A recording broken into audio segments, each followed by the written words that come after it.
বয়সের এখন গল্প দেশের সামনে কি কি করবে।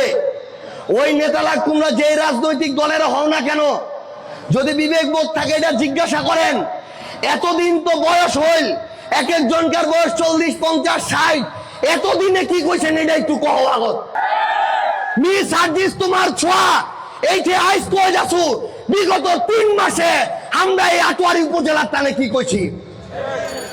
বিগত 3 মাসে এই পঞ্চগড় জেলার 210টা মসজিদ মন্দিরত 1 লক্ষ, 2 লক্ষ, 3 লক্ষ টাকা করে বাজেট হচ্ছে। পঞ্চগড় জেলার 3 মাসে তো দূরের কথা, 10 বছরেও তোমার ওই কোন নেতা 1 লাখ, 2 লাখ, 3 লাখ করে 210টা মসজিদ মন্দিরত বাজেট আনবা পারেনি। এই আটোয়ারি উপজেলার বিগত 1 সপ্তাহ আগত এই আটোয়ারি উপজেলার রাস্তাঘাটের উন্নয়নের জন্য 102 কোটি টাকার উন্নয়ন বরাদ্দ আমরা লেগেছি।